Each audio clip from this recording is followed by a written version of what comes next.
G'day and welcome to the Ball Boys AFL Fantasy Podcast, episode 3 for 2024. Today we're going to be talking about what have we learned in 2023 and we can apply to this year to win a hat. Let's go! Hodges done it from nowhere. Busting the goal from inside the 30. Sheed from the boundary. Dusty.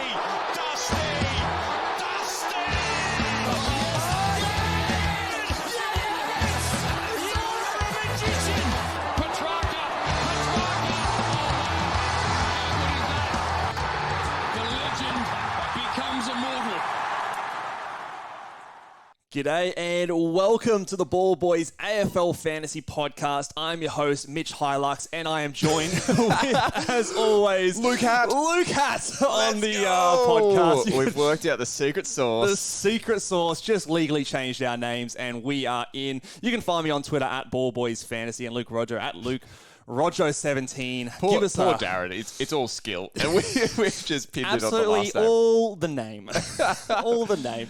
But yes, we are here to talk about lessons from 2023. What can we take away from last year? Because as a wise man once said, there's an old saying in Tennessee, I know it's in Texas, probably in Tennessee, that says, fool me once, shame on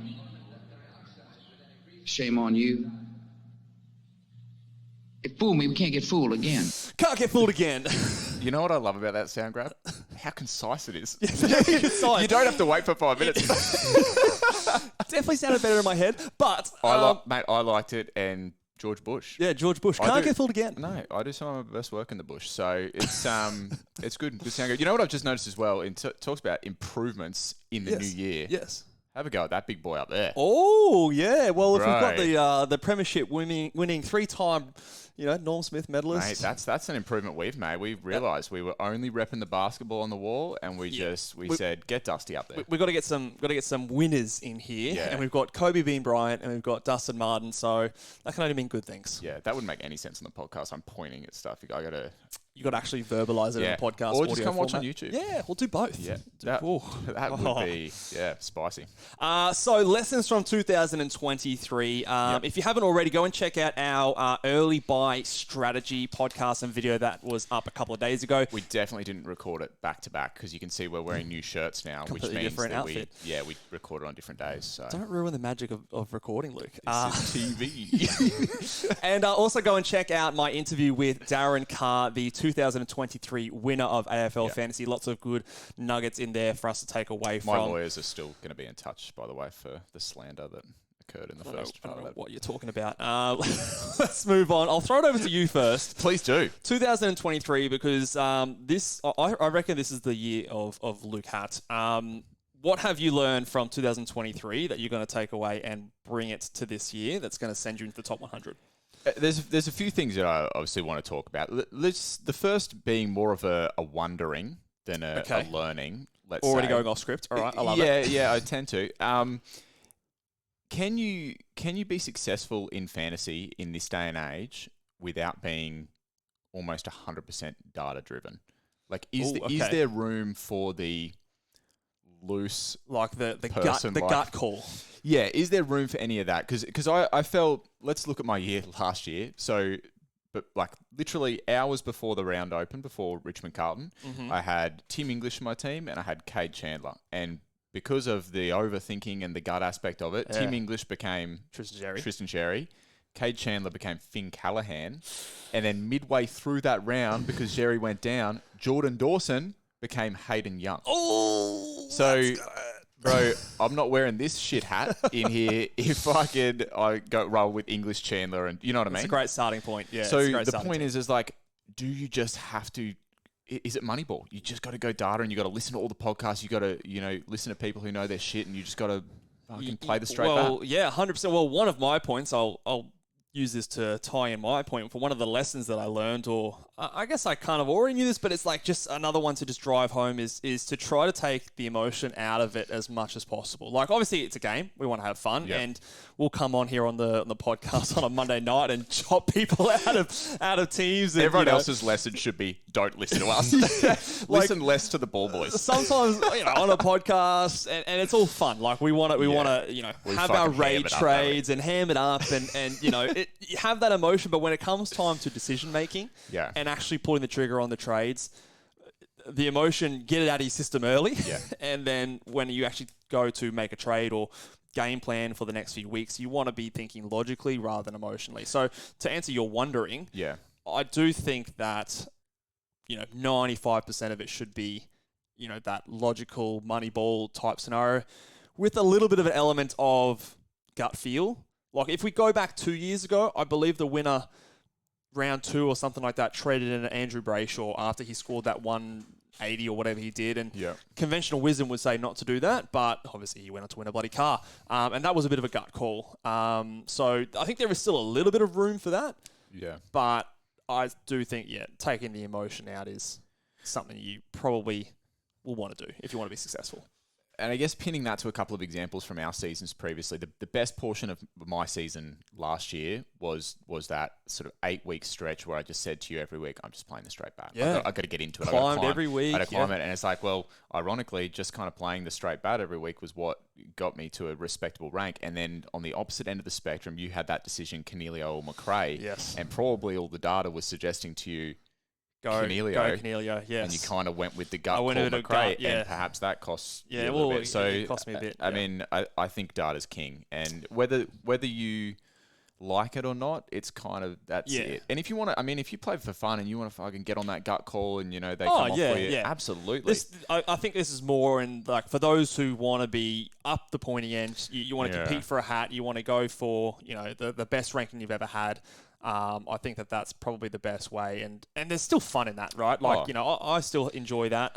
You're a fucking nerd. Yeah, and I think one of my best trades last year was bringing in Andrew Brayshaw when I did, and there was some logic behind it, but there also was like Andrew Brayshaw is one of my favorite players to watch. Like I just love the way he goes about it, tries hard every game, and I just like watching him, really, and that was a bit of a gut call. Ended up being one of my best trades of the season. So there's a little bit there, but I do think the numbers need to support it for the most part.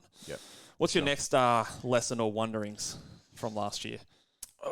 Look, this kind of ties into a couple of the points that I talked about the straight bat approach and how that it was kind of death by 1,000 cuts, just crawl your way back into it. But what I probably took out from last year from that scenario that I just talked about was, is the vanilla team at the start of the year the best? If I look at all the podcasts and I listen to all the people who know their shit and I read articles and it says, pick Flanders and Adams and Grundy, even if I think, should I? Well, if everyone's doing it and I do it, my theory is you can't win a hat in the first round, but I reckon you can lose a hat. I do believe that is true to a certain extent. I think because I've got a similar point here, is like unique players, it's a dangerous game, right? Like going the unique option, there's upside. And it, look, in my interview with Darren, like he started someone like a Jaden Hunt, who was very unique at the time, and that was a great pick. But he also faded someone like a Josh Dunkley, who was very popular. So there's still an element there. Well, this is the thing, is like, I reckon calls like that will win you a Hilux. Right. But calls like that might not be the ones that consistently get you hats. Yeah, I see what you're saying. Because I do believe most of the people who won hats last year probably did start Josh Dunkley still. And, and it's not like that sunk them. And because we listen to so many podcasts and there's so many just cluey people in the fantasy community. It feels like they're just consistent to a fault with their thinking, their rationale, their data, and that's what means that they're up there all the time. And I think there's that element. If you win the Hilux, there's a bit of luck involved in that. Of course, a lot of skill, but a bit of luck to get to the Yeah. top of the pile. Yeah. But in terms of consistently being in the top like 500, like those guys in my mind, and I'm happy to stand corrected by some of those sort of better people out there in the community. But for me, they're probably data-driven guys. Yeah, and I made a sort of a call last year where I traded out Errol Gould, and I think it was a gutsy call. It was something that I knew was risky at the time, and it didn't kill me for the first few weeks, but it ended up definitely hurting my chances to get up there because he was so popular. But again, this is the luck element. Yeah. In an alternate, other multiverse or whatever you want to call it, like Errol Goulden goes down in a first quarter injury, I'm shooting way up the rankings. And there's that's the luck element, and that's always going to be there. But I do think you probably give yourself the best chance by being I don't want to say as vanilla as possible, but being at least a level of vanilla, especially early on, up until the buy rounds and things like that. And that's when you get a little bit crazy. But up until that point, there's a reason players are popular, especially with the amount of data and podcasts and things out there. Yes. These aren't players that are just pulled out of nowhere. People do know what they're talking about a lot these days. With that being said, I do still think, trust your gut. If there's a popular player, and I still think, and I said this on the interview with Darren, I'm more leaning to the fact that if you can poke holes in a popular player, fading them as your point of difference, as opposed to shoehorning in a player who's unique for the sake of them being low ownership. Yeah. If that makes sense. I think it's a better way to make your team unique by fading a popular player that you can poke holes in than having the popular players and maybe one or two really out there picks, potty kind of players. A lot of people that I've listened to as well have really made the point that it's a trading game. As much as picking your first squad is reasonably significant. If you pick a vanilla team and you back that you're going to make the best trades every week, you're going to be there or thereabouts, aren't you? Yeah, and if you've got one or two things you need to fix up, that's different to the rest of the community. If you've gone and picked 5 pods, and 3 of them don't work, you're in a big hole there because you've got more holes to fix than other teams do. Yeah. Whereas if you've got maybe 1 or 2 they don't work, you can fix that up, get yourself back on track, and then trade your way into a good side. But if you've got Tristan Sherry, Hayden Young, Josh Kelly, who concusses himself in round 1, and you start with all these other things, then it's a bigger hole for yourself to dig yourself out of, rather than 1 or 2 things and you're fixed. So limit your amount of pods. So to follow on from that, my next point, my point was unique players are a dangerous game, but sort of a sub point for that is that I think that the point of difference plays are really only something you want to consider at all in the last 2 to 3 weeks of the season. So this is to follow on that point where I traded McRae over Cornelio. Yeah. And I did that probably 6 weeks out from the end of the year. We're looking back on that, it was too early for me to be factoring in ownership at that point. Yeah. Because the numbers in terms of the role all pointed towards Cornelio. McRae was the guy that if things go right, if things change, he's low ownership, he's got the ceiling. So that point of view, that's the Hail Mary. That's the Hail Mary. And you should only be going for the Hail Mary in the last 10 seconds of the game. And I think that we've got I need to understand that you can make up ground even by being vanilla if you've got that time to chip away at it. Like you said, play the straight back. You've still got 6, 5, 4 weeks even where you could chip away, going up, 100 ranking spots at a time or whatever if you're close. It's still doable. The last 2 to 3 weeks, if you're still a little bit away, then you might want to start to try those Hail Marys. But at least from my own experience, I did it too early last year and it sunk me. Until that last 2 to 3 weeks, I'm making the best play just regardless of ownership. If it's a really popular move, it's a vanilla move, doesn't matter. I'll do it. It's probably the one that if I think it's the best, I'll do it. There'll come a time this year where you're talking to me and you're like, but just my gut tells me I go with the data, Marshall. Well, I still think, like I said, I still think there's a play for the gut, but I think I want to eliminate ownership. Knowing when that is tough, but because your gut always tells you that it wants you to go with it. But I just want to eliminate ownership as a factor that I'm using in my decision making. I'm better at going with someone else's gut. Now, you made a point before about fading popular players as being a way to find that point of difference. I wanted to talk about popular players in terms of starting with them because we have some evidence. We have some evidence to the contrary as well, but we have a bit of evidence to say that a lot of these guys who are max priced don't increase that value in the first little part of the year. So I know that there's a few guys that sort of break this mold. Like, I mean, Tim Taranto wasn't max priced to start last year. He had value, yeah. Yeah. So, but let's go with like a guy like Josh Dunkley, who Darren faded, and he's driving a Hilux. Doherty had 2 sub-80 scores. It did get injured, and he had a one. Did he have a 140? He was disappointing game to start the year. He was. Yeah. And then Lairdy went 57, 142. That's huge. But then 83, 84, which was not good enough for him. Even the 142 didn't save the 57. So, do we start guys that are the $1 million men? Well, yeah. Well, I can't remember where this has come from, but sometimes that's referred to as the pillars of strength. I think I've heard it somewhere as like those guys that are top of their line. They were the best performing players of last year. Yeah. Last season in the forwards, mids, and defenders, they all failed, basically. You would call them a not a good starting pick. They were all eventually in our teams at some point during the season. Which, of course, they're going to be. They're probably going to be the top in their line. 100%. But to your point, like, should we start with them? And I do think that, well, you need to have a very good reason. I still think you should be picking players who, and this is interesting, again, referencing what Darren said in our interview, that he sometimes doesn't need every position to be value, which kind of flies in the face of what I've been doing the last couple of years. So there's a bit of room to disagree here, but I do still think that you're trying to look at with players with upside in every position. Yeah. And when you average 120, 110, it's hard to back it up, really. Like, it's so many things can happen. And also, you've got to do it at the right time. Like, you might go on to have, like a Doherty had a great season, Dunkley had a great season. Yeah. But in those first 5 weeks, if it's just slightly below what we need them to be, others get on cheaper. They lose cash. You're a little bit behind. It's the opportunity cost, isn't it? Like, you pay for a guy that's 1.2 mil, who in the first 5 weeks does the same thing as a guy who's priced at 800, 900K. Yeah.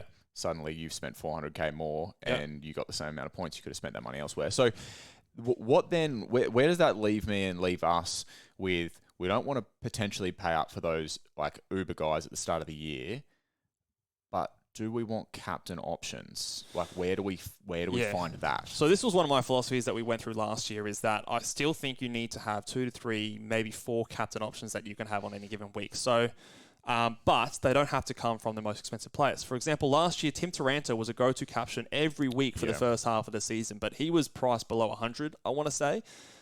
But with the role that he was put into, he was someone that very clearly presented himself as a captain option. So I still think you can do that. And looking at the fixture is going to be a big thing. And this is, again, something that Darren said he did a lot of, even from the starting point. He went, okay, who has the best run to start? Who's going to be someone that I can rely on as a captain, even if they're not fully priced, or they're not like a go-to gun that you would typically think of? Yeah. So yes is the answer, but they don't have to be those top guys.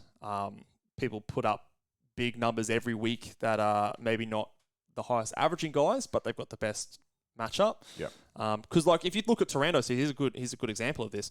If you flipped his first half and his second half, we might be talking about him totally different. We might be like, oh, in the second half he went off. Let's start him in our team now. But it's all about when they perform the big numbers versus do they perform those big numbers at all? Because he averaged 111 or something on the season. But it was a tale of two halves. That's right. Looking at that average doesn't always tell the full story, does it? If you pick him again this year and he does exactly the same thing, it'd be a great pick because he starts off really strong. People can't get on because he's too expensive. But if he does what he finished the year on, it's a terrible pick. But at the end of the day, he's still going to average 110, which is a good, you're paying for what you get. So the timing is very important. And I think that's where the fixture can be big. Yeah. What are the matchups? Are they going to get fingered in the first few weeks? Are they coming up against like a Port Adelaide or a Carlton or something like that, who are harder to score against? Something else that may or may not factor in as well is some of these just elite talents in the AFL.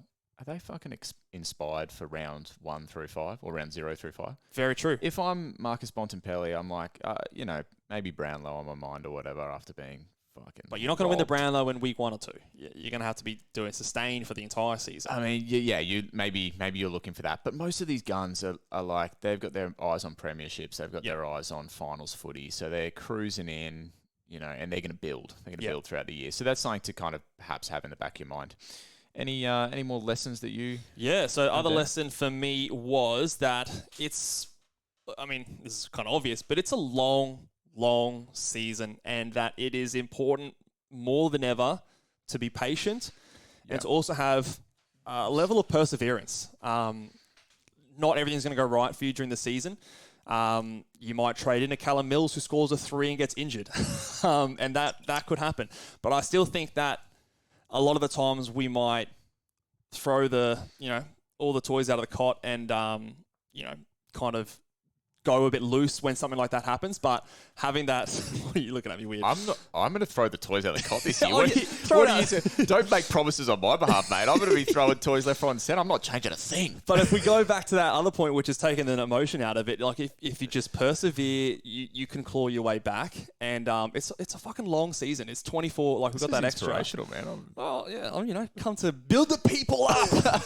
Anyone can do it. But yeah, like just be patient. Your time will come. Chip away each round. You're not going to get all back in one go. And I think that is something that some of the better players do have the ability to do. I was just thinking of how to phrase it. This is not necessarily a lesson from last year, but this is something that I think to take in. Because it's the first year where we've had these early buys, there's going to be so much talk, so much speculation, so much focus on these early buys. Just a little word of warning. Make sure that your team is also set up for the later buys. Because last year, picking out starting squads, there was a level of consideration that was given to those later buys. Mm-hmm. Consider those this year too. Yes, don't tie yourself up like a pretzel trying to work out these first buys and then have fucked yourself later on down there. So just maybe click on that little just make sure you don't have 15 round 15 buy players. Yeah, just something to think about. Because I found myself the other day, I was obsessing over these first buys. I thought maybe I should fucking consider that. Yeah. They're the ones that'll kill you. Very, very good point. What's your next one? Now this is I put this last one in as a bit of tongue-in-cheek because when we did this equivalent podcast last year, my very first lesson, or my very first sort of philosophy about fantasy was pick players that you like watching, and then you went, nah, fuck that. I'll watch Hayden Young. At many different occasions throughout the year, I threw that out the window, and for the most part, it fucked me. Like, if you just go back to that starting squad, pick Nick Dacos. You're going to like watching Nick Dacos, and then for the first 7-8 weeks of the year, I hated lamented AFL Fantasy. Watching Nick Dacos. So that's, for me, another lesson is like at the end of the day, we do play because we enjoy it. Back your own rules in is maybe to tie that in, Don't deviate from the plan. These lessons, remember these lessons. Yeah. This would be like, if this was a movie, this is like flashback now from the end of this year, and I've not followed any lessons. No, that is a good point. Like back what you said in previously, and also, it is a game that we're supposed to have fun at the end of the day. So I do agree with you there. My last point thing with that is that it is a game, but it also, I don't know, for someone who takes it as seriously as I do and lives and breathes it, it's important to take mental breaks at points during the season. This is becoming a self-help. A little bit. I don't know, but I like sometimes, especially when, and this is maybe more for the people who are right up the top there and feeling the pressure, like, especially in the years of like the rolling lockout where, if you want to save yourself from a LDU late out or something like that, you kind of almost have to be switched on and across the news and things like that, have alerts and shit going on, have mates text you when bloody Jared Witts is out and we want to quickly jump on to Tim English. That was... Set up a little bit of a text chain or something. I was like on the highway. Just fucking change. I wasn't driving. Jared Witts is out. Trade. Making that trade. Yeah. Like where you can, like the Tuesday, Wednesday, like, tune into podcasts or anything like that. But like, just chill. Like, don't feel like you've got to be consuming it all the time, and then you'll last a bit more throughout the entire season. This feels as one of those classic just do as I say, not as I do type scenarios. Yeah, I'm going to be consuming this shit like fucking crazy and burning out by You're around trying to 16. get a leg up. You go, guys, just woo up a little bit so I can come with it. Maybe start round 2. Like. Be so relaxed you're not even participating, and then I'll run away to car. Oh, you sneaky operator, you. I don't know. I just think like sometimes it's more because of the rolling lockout these days. I think that, you lose a bit of that kind of. Yeah, but anyway, those are my lessons. That's all I sort of put in there. Do you have any more you want to throw up there? Or? I don't have a lesson, but I think a good point to finish on, which I think is something that just is invaluable, is listen to the content that's out there, because I know we have a bit of fun and we poke fun and, you know, we talk a lot of shit, but there's some people out there who fucking know what they're doing. So if you haven't, get on all the podcast platforms, get on YouTube. There's so many great people doing content for AFL Fantasy. I won't list names because I know I'll probably miss someone, but check out what everyone's doing, because the more, you know, information is power, and the more insights you get, the better off you're going to be. So information is power, and at the end of the day, the more informed you are, the better you'll be able to make your own decision and back your gut in and go from there. But I think that might do us. We'll keep this one short and sweet. And the last lesson I learned is that listen to the Ball Boys, Big Boys, and subscribe to our YouTube channel, and you'll have a great year. I think that is the final lesson of 2023. Long live the Big Boys. But yeah, make sure hit the thumbs up video if you enjoy the podcast, and subscribe over YouTube. Give us a 5-star rating, and we'll see you next time where we're talking defenders. Laters.